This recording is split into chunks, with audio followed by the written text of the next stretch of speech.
Hey, good morning and welcome to Journey Community Church. We're really excited you're here. This is our lobby experience. And this week, we had some of our couples get together and do a grilling challenge. So Father's Day is coming up, and they thought this would be a lot of fun. So we're gonna send you straight into the conversation this morning. Here's the grilling challenge. Well, welcome to the lobby. This is Journey's morning service, and this is the Georgia Baker Community Group. And with Father's Day coming up, we know a lot of people do a lot of grilling, and so we decided today that we'd all pull out our grills and do a little cooking ourselves. And we would love to give everybody else a grilling challenge coming up over Father's Day, anytime between now and after Father's Day. Let's say the 24th, I believe, or 25th. Grill whatever you want and take a picture of it with you, and then submit it to Journey. We will be sending out an email that will tell all about where you can send those pictures. And then we'll put a slideshow together to see what wonderful masterpieces everybody made. So today we are going to do a little demonstration. And so I'm going to hand it over to my husband, and our other friends are going to add any comments they want along the way of what we're making for dinner tonight. All right. Hey, everybody. So tonight we're making a chicken on a smoker. This is my smoker right here. And it's called a spatchcock chicken, which I think is French for butterflied chicken. So I don't know where that word came from, but it is a real thing. To show you, basically, you take the chicken and you split it down the backbone and you lay it flat, and then you cook it like that, and it comes out delicious. And tonight I've done a chili lime rub to go with it. So hopefully it's going to taste delicious afterwards. So tell me why you cut that chicken like that. How does that help? So it helps it helps it cook evenly all the way around it, instead of having the whole chicken, and sometimes the center of the chicken may not cook as well. So I think this allows the heat to go around all of it and get everything cooked evenly. At least that's what the experts say. So we'll see. So how long does something like this take? So this is going to take between 40 and 50 minutes. It just depends on how hot you get the grill or the smoker. And you don't have to have a smoker to do this. You can do it with any kind of gas grill, charcoal grill.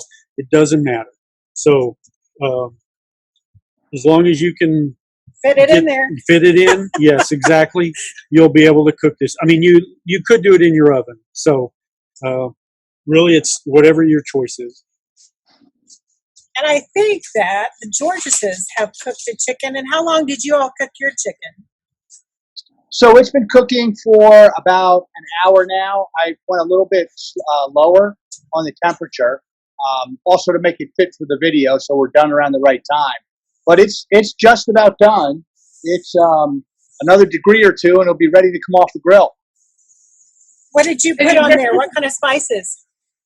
So I was we used just kind of a generic barbecue chicken rub spice, and just use a lot of it, and pat the chicken dry and use a lot of it, and then kind of pour it on there, and then throw it on the grill and close the door and try not to keep looking at it.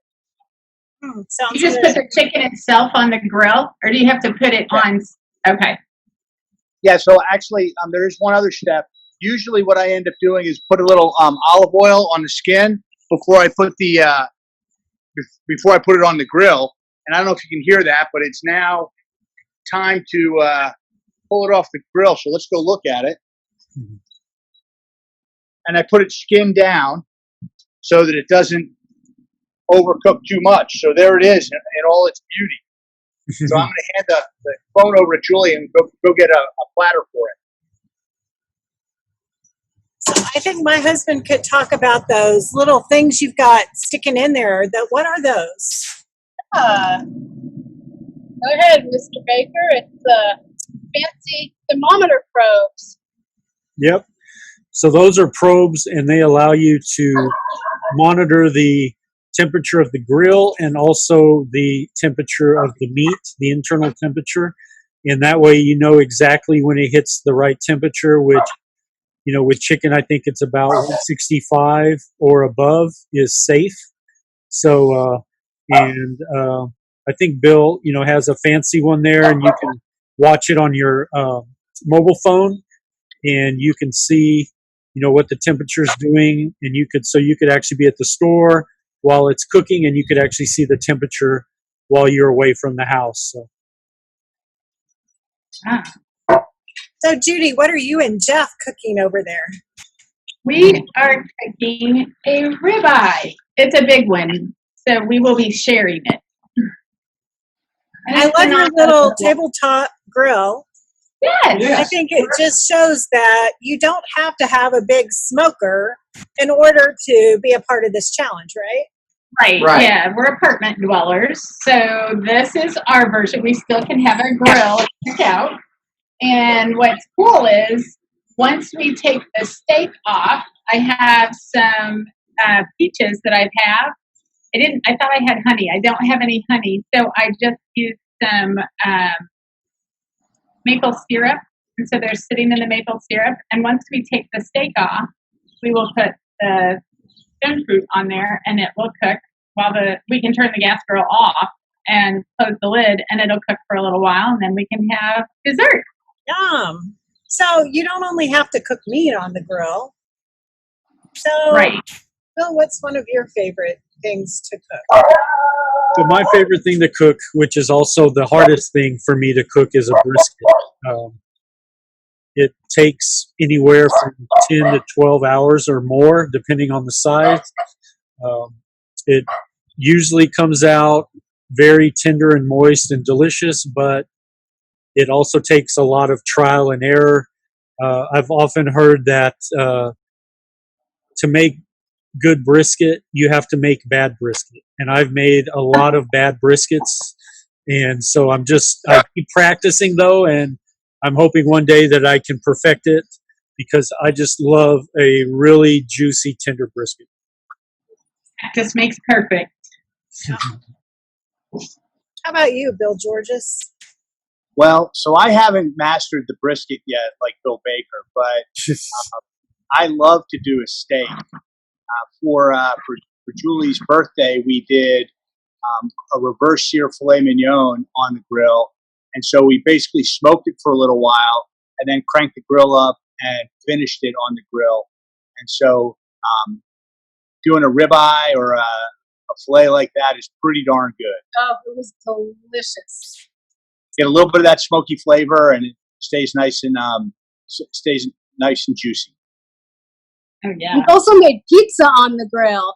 We put a pizza stone. I love to make pizza. Yeah. The topping, I'll let you talk about it. Yeah, so we did a crust. We actually made the crust from scratch and put the stone on there and let it get good and hot, and then threw the pizza on there, and it was done in about really less than 20 minutes. It cooked super, super fast.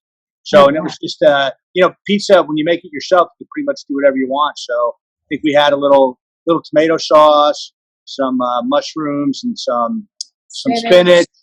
I think we had chicken, and then we did put some cheese on it as well. So pretty darn good.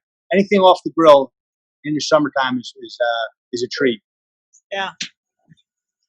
How about you, Jeff? A lot. Well, we like to cook brisket too, and we put a little barbecue sauce with some brown sugar in it and let it marinate for a while, and then we put it on the barbecue grill, and then when it gets done, we take it in the kitchen and we shred it, and then we just make sandwiches with some coleslaw added on top of it, and it is just really delicious. It's really pretty basic for what we do. It's just a little bit of barbecue sauce and some brown sugar, let it cook, take it off, take it in the kitchen, shred it, put it on a bun with some coleslaw on top of it, and eat it, and it's perfect. Yeah, because like a lot of times we even put the buns, like after the grill's off, we'll go ahead and put the buns on there, and that way you have a crunchy bun. Yeah. One of my favorite things that Bill makes is a salmon, and he puts this ginger Nutmeg. rub on top of it, and then you can serve it with like a mango salsa, and it's one of my most favorite things that he makes on the grill. So Same Yeah. here. Even if you're not a fish person, which I know a lot of people that's not their favorite thing, but with the smoky taste from the grill, just Not with a fishy. little bit of spice. Oh my gosh, it gets kind of crispy and nice and moist on the inside. My favorite word. And it's just delicious. yes, it is. Yep. All right. Real quick, if you've never seen a smoker before, or a pellet smoker is what I'm using. So I'm going to show you exactly the pellets that it goes in.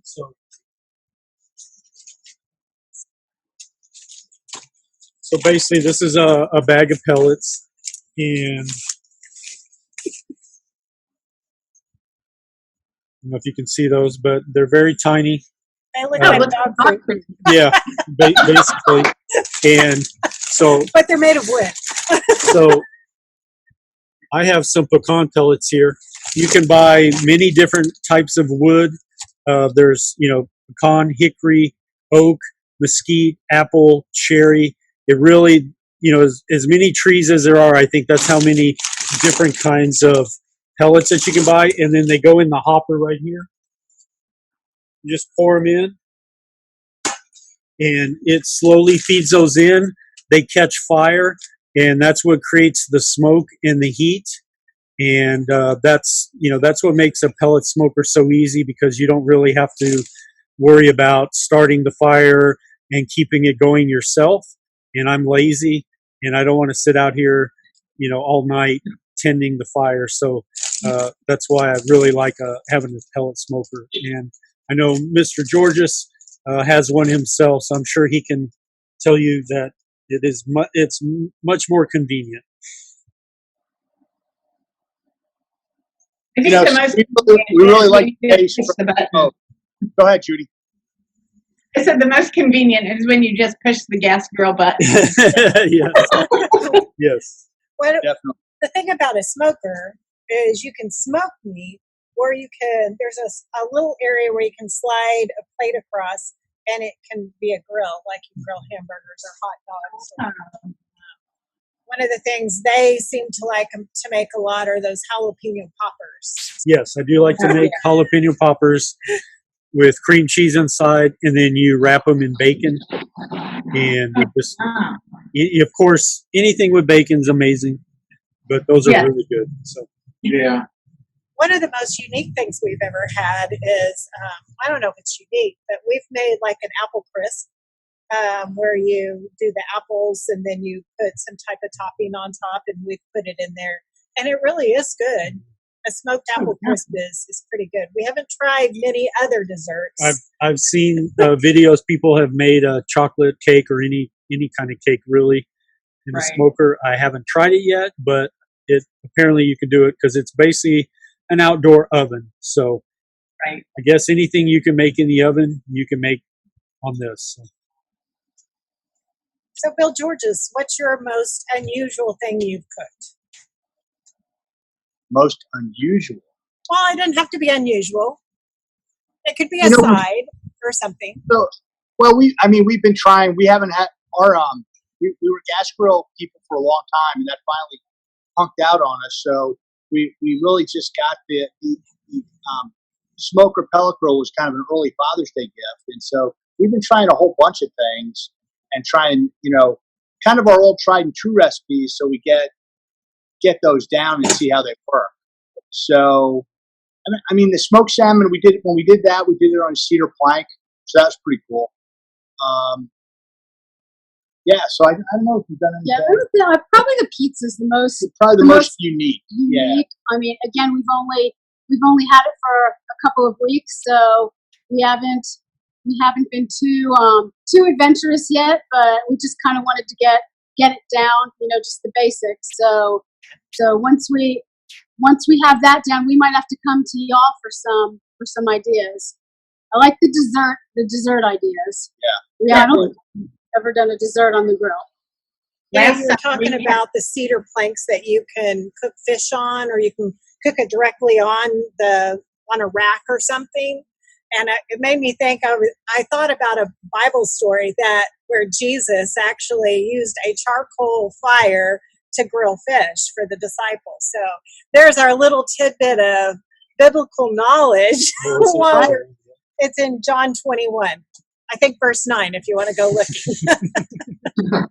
So when you said that cedar plank, it made me think of that Bible story real quick. So, all right, Jeff and Judy, what about you? What's the most interesting or fun thing you've cooked other than Last your steak? time we had access to a rotisserie on the gas grill, and it wasn't this one. So don't be looking for a tabletop with a rotisserie. It's not this one. But we had a big grill that had a rotisserie. And so we did a pineapple on the rotisserie. We soaked it, and then we put brown sugar and cinnamon, rolled that over it, and then put it on the spokes and on the rotisserie. Oh my goodness, it was amazing. Very sweet, very, very good. Yeah, it was very good. And then you can never go wrong with good old fashioned hog roast with a pig on a barbecue. Yeah, we've never done that. And for those that are simple, hot dogs and hamburgers are a good thing for Father's Day too, especially if your kids are having to grill instead. Sometimes they're a master at that kind of thing, but especially if they're adult kids, I don't know that you want little kids grilling unless they're holding a hot dog on a stick or something. On a stick. So anyway, that's kind of a little snippet of what you could do for this grilling challenge coming up. So be thinking about it. I hope everybody will jump in, just like our community group is doing, and find something to grill or smoke over Father's Day weekend and submit pictures of you with your masterpiece. So thank you Go for it. with us today. You can do it. Come on. Yeah. Yay. Thank you. Bye. That all looked really good. In fact, I'm excited now. I want to go home and grill some stuff. Hey, thanks for being here this morning. Let's go on into worship together. Good morning and welcome to Journey Community Church. I'm Kyle O'Neill. I'm the worship pastor here. This morning, let's join our hearts and our minds as we worship our Lord. 1, 2, 3, 4.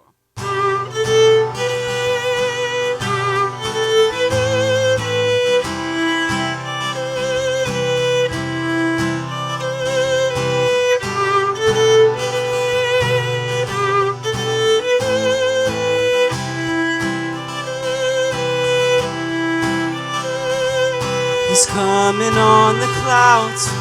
Kings and kingdoms will bow down. And every chain will break as broken hearts declare His praise. For who can stop the Lord Almighty? Our God is a lion, the Lion of Judah. He's roaring with power and fighting our battles, and every knee will bow before Him. Our God is a lamb, the lamb that was slain for the sin of the world. His blood breaks the chains, and every knee will bow before the Lion and the Lamb. Every knee will bow before Him.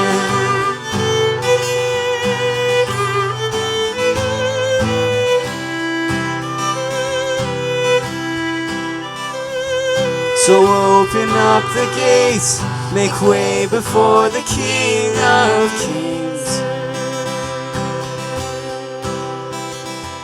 The God who comes to save is here to set the captives free. For who can stop the Lord Almighty? Our God is a lion, the Lion of Judah. He's roaring with power and fighting our battles, and every knee will bow before him. Our God is a Lamb, the Lamb that was slain for the sin of the world. His blood breaks the chains, and every knee will bow before the Lion and the Lamb. Every knee will bow before him.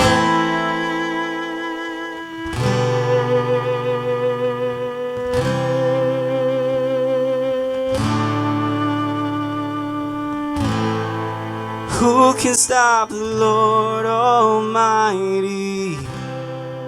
Who can stop the Lord Almighty? Who can stop the Lord Almighty? Who can stop the Lord? Our God is a lion, the Lion of Judah. He's roaring with power and fighting our battles, and every knee will bow before him. Our God is a Lamb, the Lamb that was slain for the sin of the world. His blood breaks the chains, and every knee will bow before the Lion and the Lamb. Every knee will bow before him.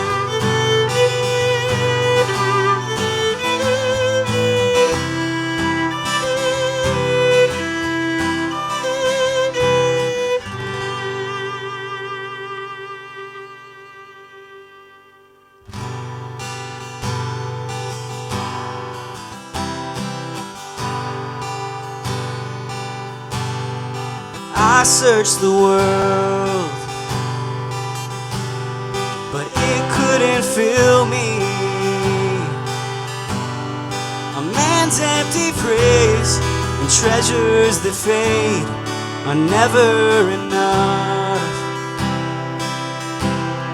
And you came along and put me back together. Every desire is now satisfied here in your love. Oh, there's nothing better than you. There's nothing better than you. There's nothing is better than you.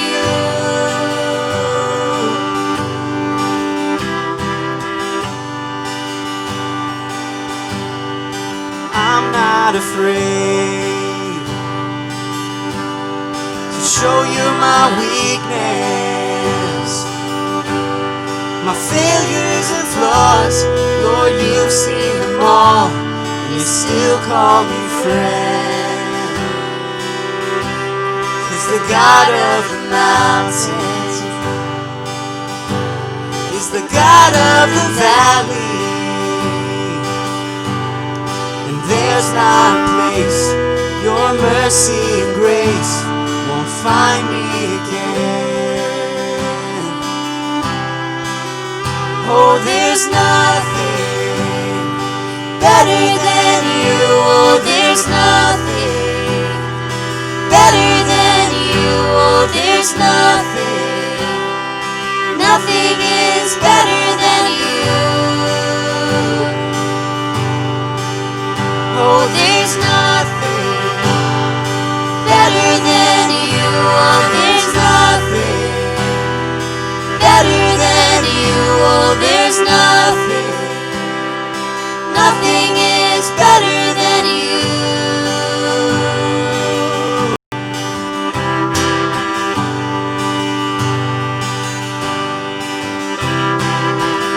You turn mourning to dancing. You give beauty for ashes. You turn shame into glory. You're the only one who can. You turn mourning to dancing. You give beauty for ashes. You turn shame into glory. You're the only one who can. You turn graves into gardens. You turn bones into armies. You turn seas into highways. You're the only one who can. You turn graves into gardens. You turn bones into armies. You turn seas into highways. You're the only one who can. You're the only one who can. As we worship this morning, let us remember that no matter who we are and no matter what we've done, we are welcome at God's table.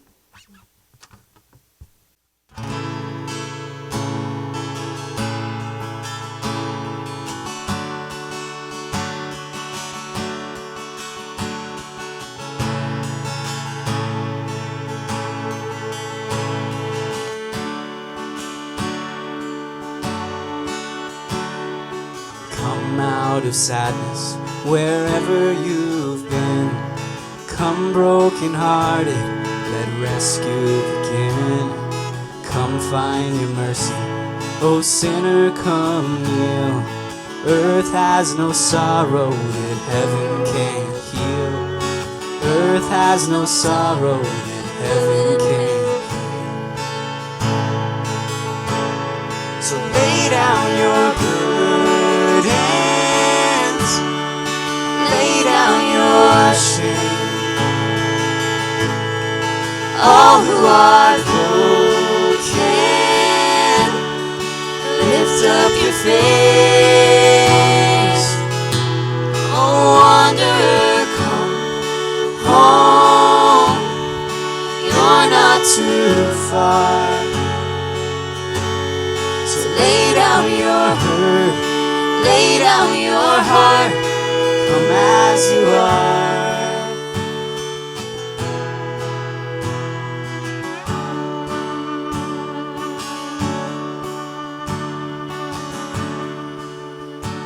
There's hope for the hopeless and all those who've strayed. Come sit at the table, come taste in the grace. There's rest for the weary and rest that endures. Earth has no sorrow that heaven can't cure. So lay down your burdens, lay down your shame. All who are broken, lift up your face. Oh, wanderer, come home. You're not too far. So lay down your hurt, lay down your heart. Come as you are. As you are, fall in his arms. Come as you are. There's joy for the morning, oh sinner, be still. Earth has no sorrow that heaven can't heal.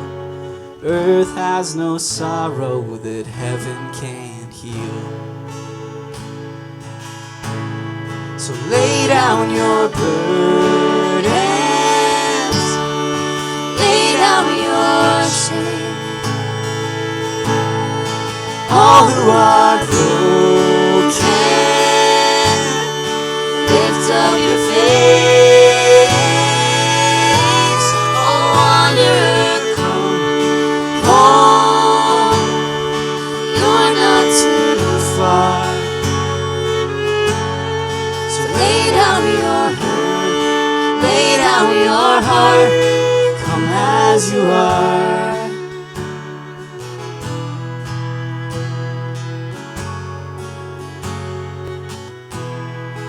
Come as you are. Come as you are. Come as you are.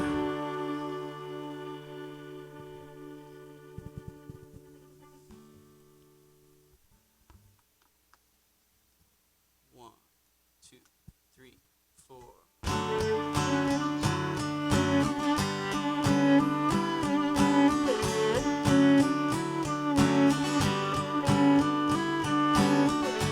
You stood outside my grave with tears still on your face. I heard you say my name, and my night was turned to day. 'Cause you came, I knew that you would come. You sang, and my heart woke up. Now I'm not afraid, I see your face. I am alive, 'cause you came. I knew that you would come. And you said death's only sleeping. With one word my heart was beating, and I rose up from my grave, and my fear was turned to faith. 'Cause you came, I knew that you would come. And you sang, and my heart woke up. Now I'm not afraid, I see your face. I am alive, 'cause you came. I knew that you would come. And you are a miracle working God. You are a miracle working God.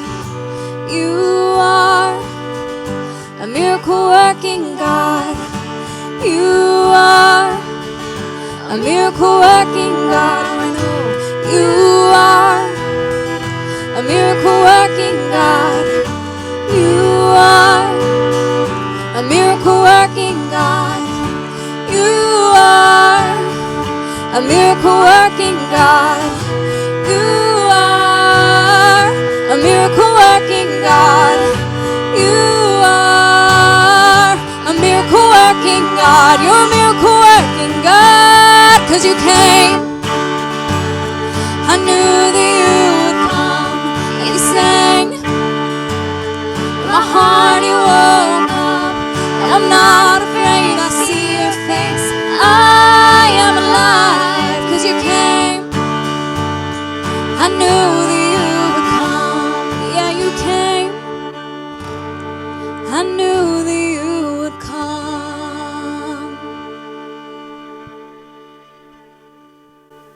Dear Lord, I just want to thank you for this gracious opportunity that we have every week to be able to come in community, to get to perform, to get to sing your praises and say your name here at Journey Community Church, but also through your gracious gift of the internet and Facebook Live. Lord, I just want to pray for these uncertain times. I ask for your blessings on everyone in every walk of life. I pray for understanding in my own heart for those things that I cannot understand. There's so much that goes on day by day that I think that I can control, when only with you can I see the things that you want me to see, feel the things that break your heart, and be able to solve any problem. Lord, going into this next week, I pray for compassion for myself and for those around me. I pray for courage to say the things that need to be said. And I pray for your eyes to be able to see the things that you want me to see, and to be able to do the things that you want me to do, Lord. And again, I just want to thank you for the gift of music, for the gift of community, and for the gift of Journey Community Church, where we get to praise you every single week. We love you and we praise you. Amen. Well, good morning. And as Kyle said, welcome to Journey Community Church, our online campus. My name is Cecil, and I get to be the lead pastor around here. And as I say every week, it's a real honor that you would even invite us into your home, into your life this morning. So thanks for allowing us to be a part of your day. We are in a series we started last week called Encounters. And this is our summer series. We like to do some fun things in the summer around here. And this series is going to take a look at multiple characters from the Bible, people that maybe you've never heard of before. Maybe they're people you've heard of, but you just didn't know some of the background, some of their story. And if you're thinking to yourself, wow, that might sound a little boring, like the people in the Bible, I'm not sure I really associate with them, I would encourage you to join us, because what you're going to discover is some of these people are just really crazy characters, and you're going to find things that might even shock you that are in the Bible as we investigate these people, their lives, and what happens when they encounter a holy God. This morning I want to take a look at one encounter, and my understanding is probably that you've heard about this story before. In fact, it's a story, I'm not going to tell the whole story, but if you've ever heard of the phrase the Good Samaritan, or you know a piece of that story, that's the story I actually want to look at this morning. But I don't want to focus on the Good Samaritan part, the parable. I want to focus on the person that asks the question that actually gets Jesus telling the story about the Good Samaritan. If you've got a preschool student this morning, go ahead and hit the like button for me. I always ask you to do something where I want you to hit the like button. It's just fun. If you're sitting where you can't hit it, that's okay. But if you've got a preschool student this morning, you've had a preschooler, or maybe you're the aunt or uncle of a preschool student, or maybe you're just a friend of a family who's got small children, you're probably aware of one thing that all young children have in common. And it's this, that they're incredibly inquisitive, right? Are they not? And not only are they inquisitive, I don't know if you've ever heard any studies, but somebody studied this. It wasn't me. I looked it up. I'm not going to take the time to study this kind of thing. But we have studies that tell us, now watch this, that 4-year-olds, preschoolers, on average will ask 437 questions a day. Now think about that, 437 questions a day. That basically, here's what it means. One 4-year-old child, one little kid, will ask upwards of 159,000 questions a year. And here's the thing, since we know that this doesn't really just stop, like when they turn 5, all of a sudden they stop asking these 437 questions a day. If you're a parent, and you know this already, I bet, if you're a parent and say you got a 4-year-old and a 6-year-old, and you just assume that they're asking about the same number of questions, can you imagine the number of questions that they're going to ask you in a year? It's over 300,000 questions a year. Some of you, I know you're sitting there thinking, listen, my kid's like an honor student. I can tell already at 4. They're an honor student, so they can beat this number. I'm not really sure that's anything to brag about, right? Like I have never driven around Allen and seen the bumper sticker, my kid can ask more questions than your kid, right? Like that's just not a thing. In fact, the parent that would put that bumper sticker on their bumper is probably the very parent that needs to go get a very long vacation, right? I mean, this is a dizzying number of questions. In fact, it averages about 43 questions an hour. And that's a lot of questions. If you're a parent right now and you're thinking, oh my gosh, no wonder I'm so tired at the end of the day. Yes, that's correct. You're tired because small children are inquisitive and they push into us. And when they push into us, what are they doing? Why are they asking those questions? Here's the thing. They're asking questions because simply it's one way of learning about someone or something. When kids ask questions, it's normally sparked by something they've seen, somebody they've seen, an event they've encountered, right? And kids will ask questions, and you know this. Look, if you don't even have to have a kid to know this, you might be an uncle, an aunt, you might just be the friend of somebody who's got kids. You know this, that when kids ask this many questions, what happens? We tend to want to give them easy answers. Like we tend to just give them the quickest, easiest answer because knowing that kids ask so many questions, we're constantly looking to get a break in there, right? And so you could probably, look, my kids are online watching. They can fess up to this, that sometimes I'm sure they felt like we just gave them a quick answer to brush them off. Why? Because an easy answer kind of closes the conversation, and we know there's another conversation coming. Here's the thing about questions, though. It's not just, we don't use them just to learn about someone or something.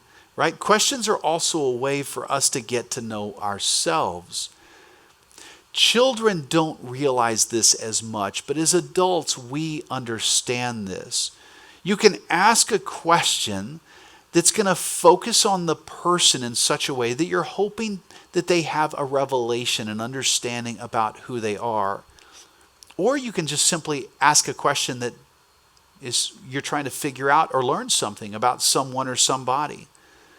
And here's the thing, this applies to our spiritual lives as well when we ask questions. I love how one author said it when he talked about questions. He made this statement. He says, by entertaining questions, God has a chance to change us.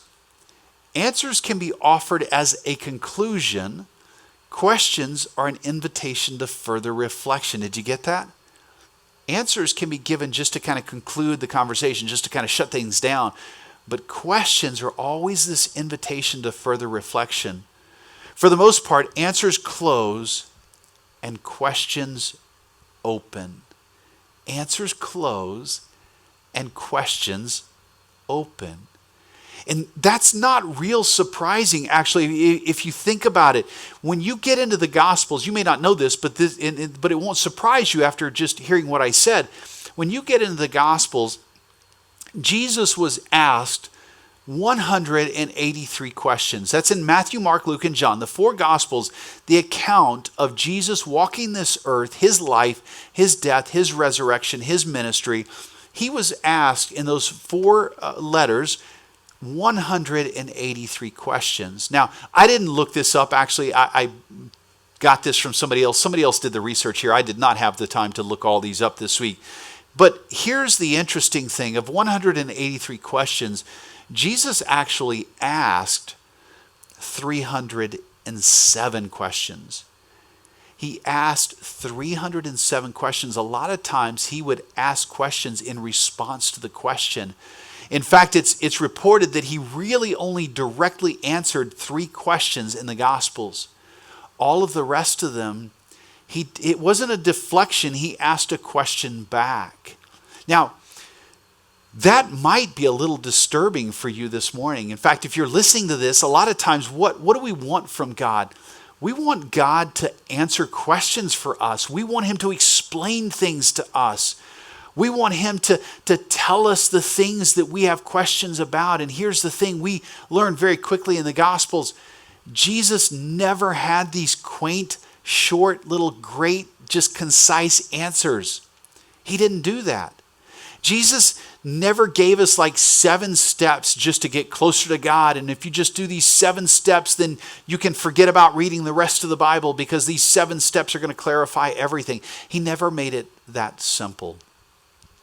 If you're watching this and probably you're at least over 30 or 35, you have a recollection possibly of times when your family would get newspapers, right? These bundles of papers that would arrive every day or possibly only on the weekends that had all the information from your community, all the stories from around the world, right? I remember years ago learning, my grandparents would read the paper all the time. My grandmother loved to read the Dear Abby section of the paper. Dear Abby was this person that everybody would write into, and they would ask questions of this person. And the crazy thing was, no matter what they asked, Dear Abby seemed to be able to answer their question in 1 or 2 paragraphs, just really concisely. Jesus doesn't do this. In fact, he never does it. What we see Jesus doing a lot of times is he offers a question back in return to our question. He tries to provoke us to think about the issue a little bit more, to think more deeply, to think about our motivations and our desires, to think about our personal positions in life. He's trying to expose our hearts to us. Why? A lot of times, he's trying to create this awareness to focus us on our own personal need for transformation, our own personal gaps between the life he desires for us to live, the life that would be the most fruitful for us, and the life that we really do live a lot of times.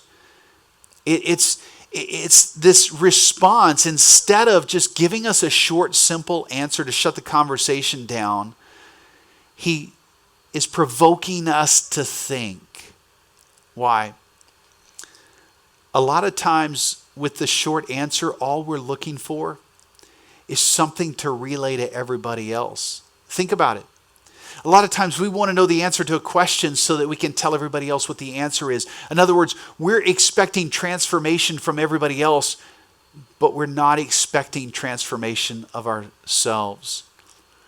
There's an author, Richard Rohr. I love how he writes about the difference between easy answers and hard questions. He makes this statement. He says, easy answers instead of hard questions allow us to try to change others instead of allowing God to change us. Think about that. Sometimes we're asking questions and expecting easy answers from God so that we can get everybody else around us to change. When in reality, God's inviting us into a harder conversation about our hearts and where we're at and the transformation that still needs to take place in our lives. I've got a couple of questions that I want to set you up with this morning, and I'm going to come back to them at the end of our conversation as well. And the first one is this: what's one question you wish you could hear from God about this morning? What's one question that you're sitting here right now and you're just thinking, man, I wish God would speak to this question. In fact, God, I'm longing for you to speak to it. In fact, I'm in agony over this. I'm awake at night. Why is my marriage failing? Why are my kids struggling? Why is the world in such chaos? Why does it seem like we're so polarized that it's almost like we hate each other? Why does it seem like we can't solve the issue of racism, God? Why can't I get ahead in the office? I continually invest myself and I give everything I've got, and yet the boss overlooks me and I never get the promotion. Why? What's one question, if you were just brutally honest right now, that you wish God would speak to you about right now, this morning, in this moment? Now here's the follow-up question. This one's a little tougher. What might God be inviting you to consider concerning the question you have for him this morning? Is there something? Are you willing to sit with God? Are you willing to ask him, I have this question, but is there something else you'd like to show me because of the question I have this morning? Here's what I want to do. We're going to go to Luke 10 for just a second. And in Luke 10 is this story that I've already told you, you know about. It's the story of the Good Samaritan. But before we get to the Good Samaritan, and we're actually not going to focus on that this morning. It's a parable. It's a story Jesus told to make a point. I want to look at the guy who asks a question that sets Jesus up with that parable. And you've already heard me say multiple times, if you ever listen to me, Luke was a doctor before he became a disciple. So I love Luke. I love the book of Luke because it seems like he pays attention to these really unique details, which I guess I would expect a doctor to do. And in Luke 9 and 10, where we're at in this section of his account of the life of Jesus, is Jesus has been multiplying his ministry. He's chosen the 12 disciples and he sent them out. And as they came back and they were like, Jesus, things happen when we prayed like you told us to pray, when we talk to people the way you've been teaching us to talk to them. Amazing things happened, like things we know we couldn't have done ourselves. And so he's been sending them out, they're doing ministry, and they're coming back and they're unpacking the ministry, and then Jesus feeds these 5,000 people, and that blows their minds even more. And then Jesus sends out these other people to do ministry, 72. You always probably think about the 12 disciples, but Jesus over time would start sending out other people to do ministry. And in Luke 10, he sends 72 people out to go out and do ministry in his name, and they're coming back, and now they're talking about the amazing things that are happening. And just as we get to the conversation I want to take us to this morning, I need you to know one more thing about the nation of Israel. No matter who was politically in charge in the nation of Israel, because at this point in time, Rome has political power. What we know about Israel as a nation is they consistently clung to the laws of God, the Torah, the first 5 books of the Old Testament. In other words, the nation of Israel, regardless of who was in political power, structured their communities, structured their lives around the laws of God as much as they could. And what would happen is if they couldn't make it to the temple because they were too far away, or if they didn't have a rabbi in the area, there were trained lawyers who would live in and around these communities. And these lawyers were trained in the laws of God. And these lawyers would be called upon by community members to answer disputes, to settle disputes, to answer questions, to make sure that they were living for the one true God. That is how Israel would structure their communities. You say, well, that's the Bible is a religious book. Why would they do that? Well, because the law of God actually contains in the Old Testament both civil laws that teach us how to live together, and religious laws about how to live with God. So this is how they structured their communities. This is how they tried to live together. And these lawyers would continually settle these disputes. And one thing that a lawyer would be called upon to do was, if a new teacher, a new prophet would come to town, they would go investigate to make sure that teacher or that prophet was actually teaching the right doctrine. That's what's going on as we get to Luke 10. So let's go to Luke 10, verse 25. If you've got a Bible, open it up. Verse 25 says this: "And behold, a lawyer stood up to put him to the test, saying, 'Teacher, what shall I do to inherit eternal life?'" The lawyer stands up to question Jesus. Now, I need you to understand something. There's nothing wrong with asking God a question. Nothing wrong with saying to God, I have a concern, I have a question, I don't understand this. In fact, over and over in the scriptures, we're going to see that God can handle hard questions from his people. And in Psalm 10, King David, you may remember him. King David was described as a man after God's own heart. King David would cry out to God a lot of times. And he would ask God some hard questions. Psalm 10, verse 1, "O Lord, why do you stand so far away?" He feels like God's just abandoned him, and he's calling him out on it. "Why do you hide when I am in trouble? The wicked arrogantly hunt down the poor. Let them be caught in the evil they plan for others." He's saying, look, there's wicked people out there, and they're trapping the poor, these innocent people. They're getting them caught. They're doing harm to these people. I know you can't relate to this today, right? We've never seen this story today. Verse 3, "For they brag about their evil desires. They praise the greedy, and they curse the Lord." David is crying out, and he's saying, look, God, things are happening I don't understand. Where are you? Why are you not paying attention to this? David asks God some hard questions. And God allows it. He's saying to God, look, I don't get it. Why are the evil thriving in the world? When I know you're God, I know you want to be in charge. I'm working to put you in charge. Why are you allowing the evil people to thrive? Now here's the thing. David doesn't get the answer in Psalm 10 that I think maybe he hoped he would get. What we get from David by the end of Psalm 10 is David saying, you are God, and I commit to serving you no matter the circumstances. That's an amazing arrival. Like David has peace with that, but God doesn't necessarily answer his questions in Psalm 10. He doesn't necessarily say, here's why it's happening, or here's how we can get rid of all of the evil in the world.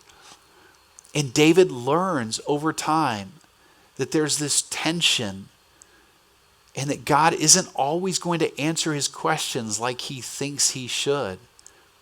And I know he learned this because I believe he taught it to his son Solomon, because his son Solomon would come along later and write the book of Proverbs. And I love this because in Proverbs 25, Solomon says, it is God's privilege to conceal things and the king's privilege to discover them.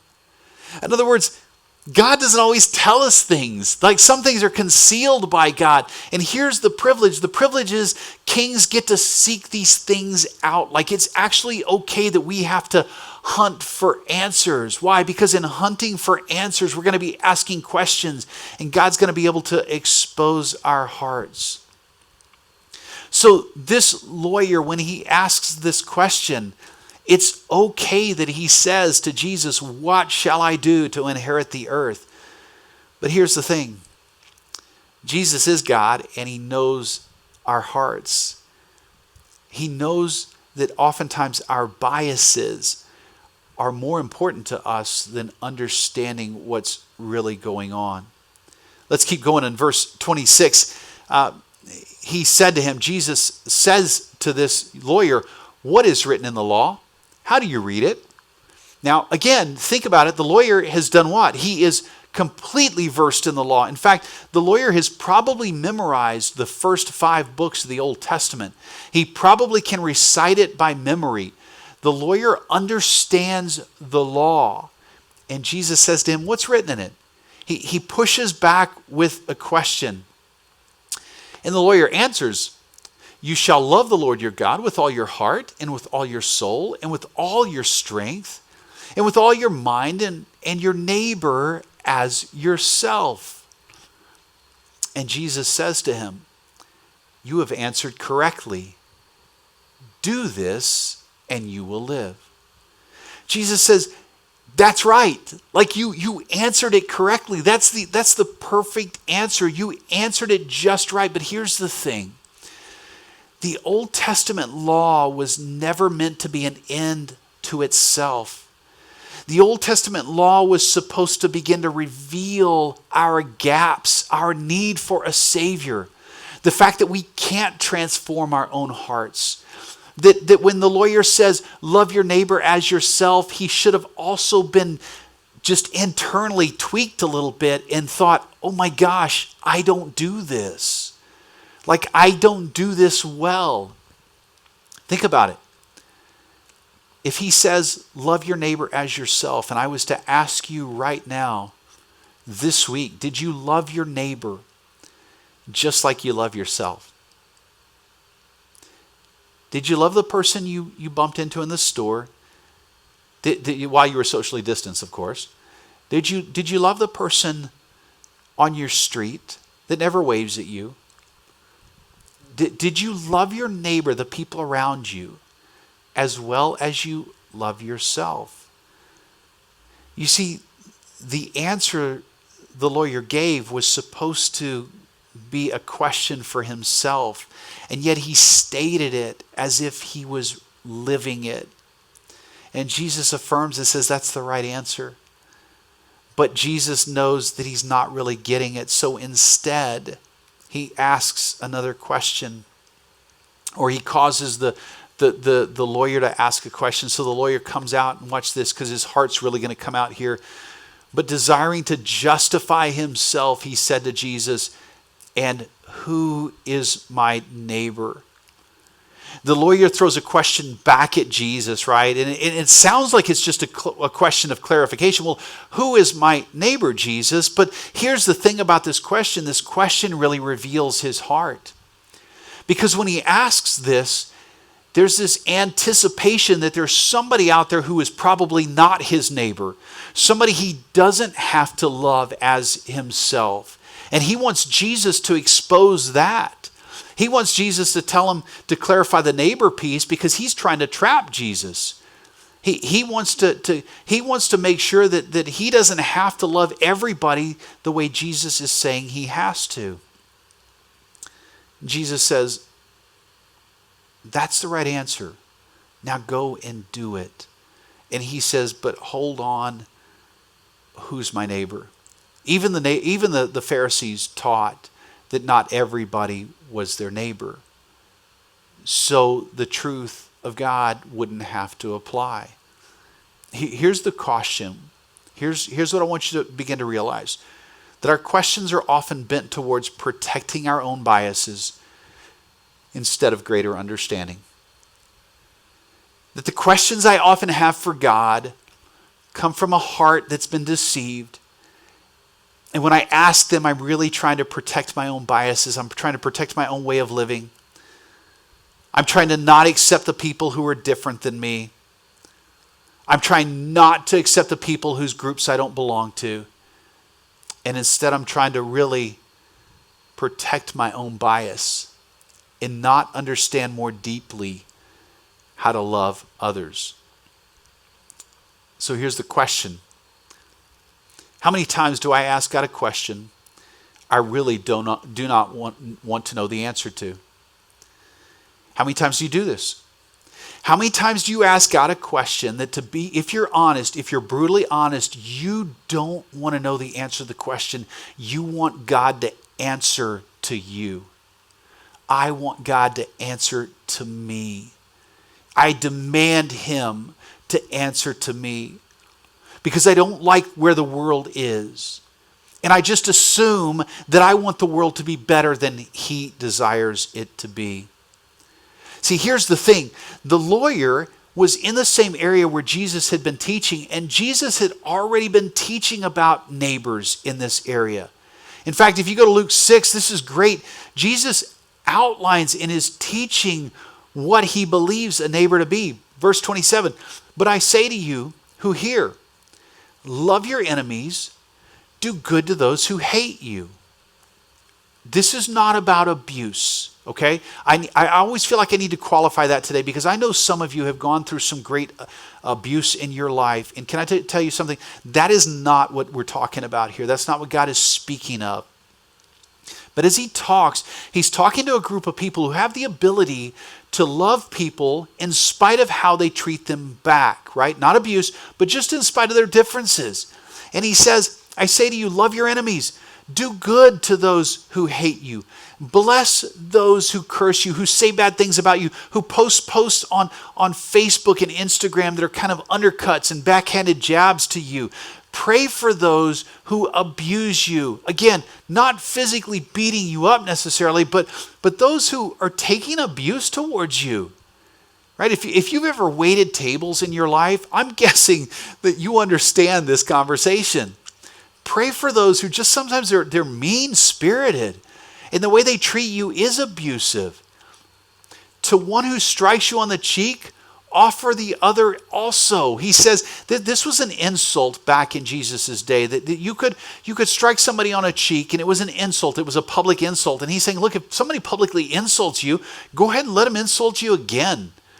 And from the one who takes away your cloak, do not withhold your tunic either.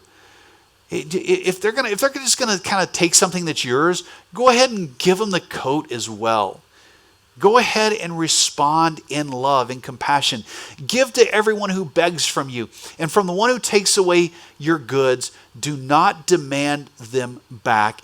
And as you wish, watch this, as you wish that others would do to you, do so to them. The question from the lawyer is less about learning and more about looking after protecting where he is in life, protecting his own biases. So questions, as we've said, questions are often bent towards protecting our biases instead of greater understanding.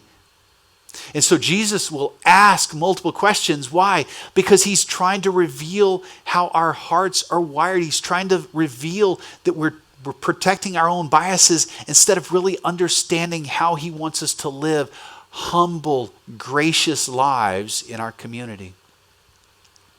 Look, 2020, strange year. Like, this is the year we're all going to be telling our grandkids about one day. This has just been the most bizarre year. And for some of us, it's so painful you can't even think about it right now. And some of us, it's just gotten almost silly because of the craziness in the year.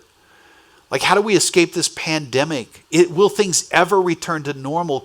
Can we ever find an answer to systemic racism? Like, how many times are we going to have to go through the pain of a culture that's losing people because of systemic racism? That shouldn't happen. It's 2020. We should know better, right?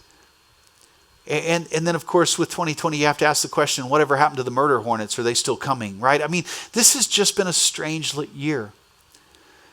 And God cares for all of those questions. He doesn't tell us not to ask the questions, but I wonder as we're asking the questions, if we're not actually seeking to protect our own biases, to protect the way of life that we've had, instead of seeking greater understanding of what God is up to in the world today. Have you ever thought about 2020 being the year where God is trying to get our attention, trying to get your attention? Jesus is going to go on. In the next section, he's going to tell the parable of the Good Samaritan. You've probably never, ever heard a sermon where it's about the Good Samaritan, but it's not about the Good Samaritan. Well, welcome to this morning. The Good Samaritan is an interesting story because the hero of the story is somebody that the lawyer would not consider his neighbor. The villains in the Good Samaritan story are the people the Good Samaritan would consider his neighbor. God doesn't mind our questions, but he desires for us to expose, for our biases to be exposed so we can come to a greater understanding of what he wants from us. So let's go back to those two questions I asked you at the start. What's one question you wish you could hear from God about this morning? I would love for you to sit with this week. I would love for you to sit with it the rest of the day. I would love for you to come up with some kind of a question. There's got to be something in you stirring where you're going, God, I just want to know, why is it this way? And once you have that question, I want you to ask this or answer this. What might God be inviting you to consider concerning the question you have for him this morning? Is he trying to expose a bias? Is he trying to expose your heart, my heart? Can he teach us something in the middle of our questions? Journey, we can make statements all week long. We can post comments all over social media about our beliefs. But let's allow God to reveal our biases. Because when our biases are revealed, when he shows us what's really going on in our hearts, we're going to be more convicted. He's going to teach us how to love our neighbors more. Statements are just statements. But our actions, the way we walk out our faith in our community, is what he's inviting us into. And it's not going to be perhaps the way we thought it was. Perhaps we won't have the privileges or the freedoms we thought we would have. But God is still God. And he still exposes the heart. And the question is, are you willing to invite him this morning to expose your heart so that we can be about the business of loving our neighbors? Let me pray for us. Gracious Father, I'm humbled. I know in my life I've had moments and perhaps even weeks and years where my heart has been bent in such a way that I didn't love my neighbors well. Where the questions I would ask of you, and even today will still ask at times, are really asked in a way to kind of get you to answer to me, to demand something, because I'm wanting you to pay attention that my whole world seems to be changing, and I don't like that all the time. I pray that this morning, through the power of your Spirit, that you'd speak to everybody listening, that you'd speak to me, that we would be touched through your Spirit and be honest about our biases. God, make us an honest people. And for whatever is happening in the future, make us the kind of church that offers people the love that you want to offer people. Father, we don't want to be a part of the problem in this world. We want to be part of the solution. And you've offered us your grace so that we could be a light in a really dark place. Make us that light. I pray this in the name of Jesus. Amen. 3, 4.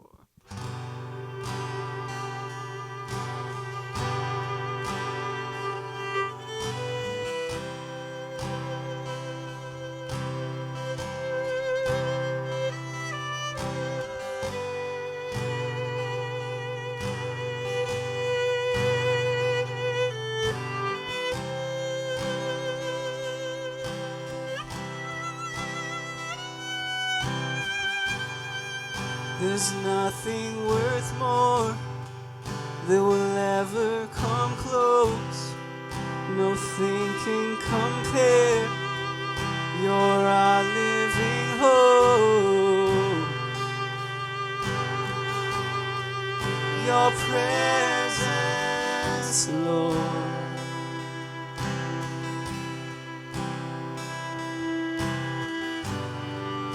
I've tasted and seen of the sweetest of loves, where my heart becomes free and my shame is undone.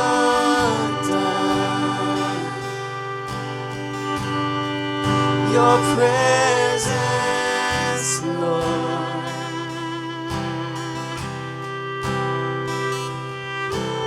Holy Spirit, you are welcome here. Come flood this place and fill the atmosphere. Your glory, God, is what our hearts long for.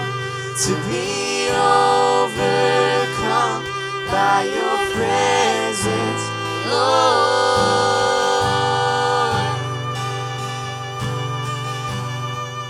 Your presence, Lord.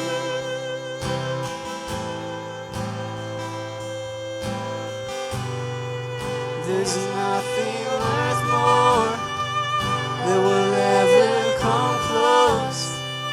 Nothing can compare. You're our living hope. Your presence, Lord.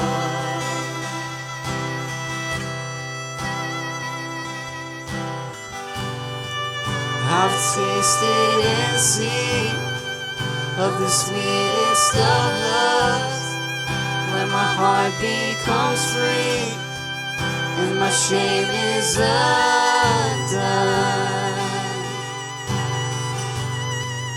Your presence, Lord. Holy Spirit, you are welcome here. Come flood this place and fill the atmosphere. Your glory, God, is what our hearts long for. To be overcome by your presence, Lord.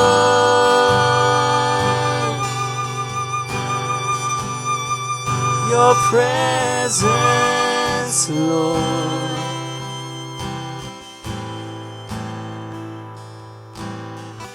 Let us become more aware of your presence. Let us experience the glory of your goodness. Let us become more aware of your presence. Let us experience the glory of your goodness.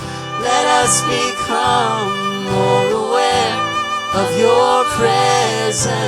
Let us experience the glory of your goodness, Lord.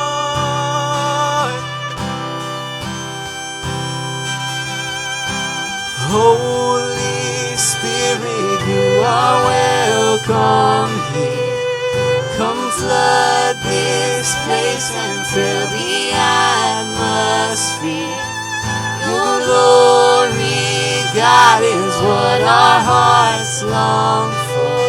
To be overcome by your presence, Lord.